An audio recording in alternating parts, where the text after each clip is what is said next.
Hi, my name is Emma McAlpine, candidate number 5103, and I'm here to talk about the ways in which my media product uses, develops or challenges forms of conventions of a real media product. I made a short extract of a 5-minute extract of a documentary on women and self-esteem in regards to the media. It opens with a shot of a YouTube clip of a poetry slam by a woman called Katie Mackay. This, I believe, is a little bit postmodern because it shows that it's aware of its own construction. It's not original content, so it's showing the computer. It relates to the topic of media saturation quite nicely because that's why I chose it, because it's using YouTube and it's showing that things are everywhere. And the way I think it fits in with the conventions of a documentary is that it gives a bit of variety. Often documentaries have a lot of a variety of shot types. They have shot types a bit like this, where it's a talking head, and they will have long shots, establishing shots and stuff like that. And so this is a little bit different, and it gives a nice introduction. It then cuts to some footage of some shops in my hometown of Chippenham.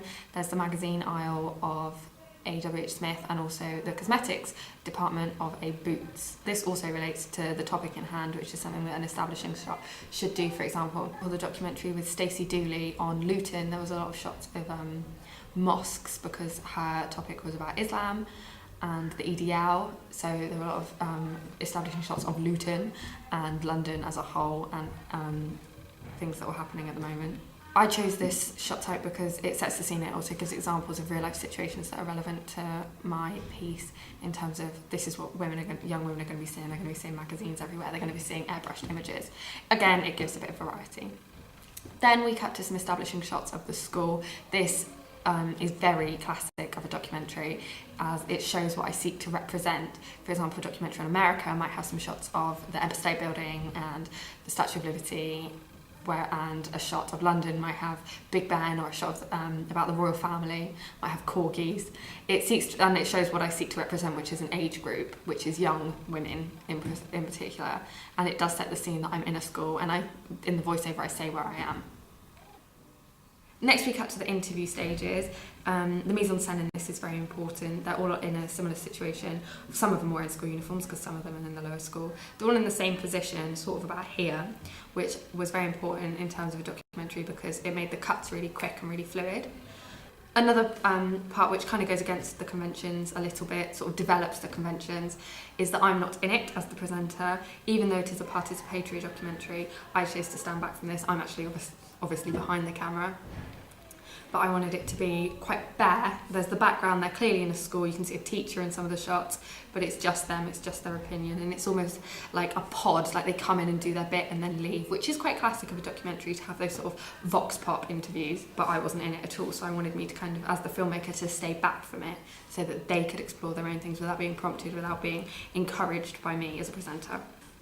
Another part that is maybe a little different from most documentaries is the way I had the titles going across the screen to say the questions.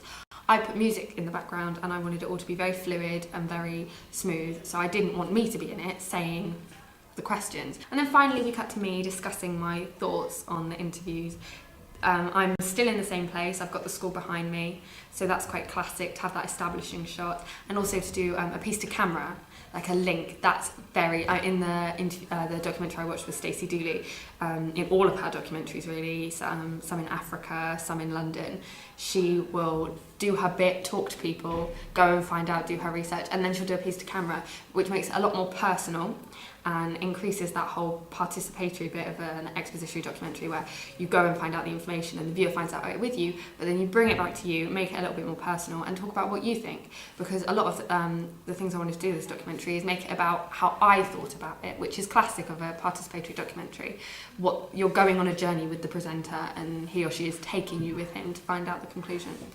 Finally, we had something very typical of a documentary, which is the talking head interview, which is where you have someone who knows what they're talking about, a perceived expert, doing a piece to camera with some pre-prepared detail. And I was lucky enough to have my media studies teacher, Mrs. Anna Massey, who I'm very grateful to for coming and giving me her time to do a piece to camera.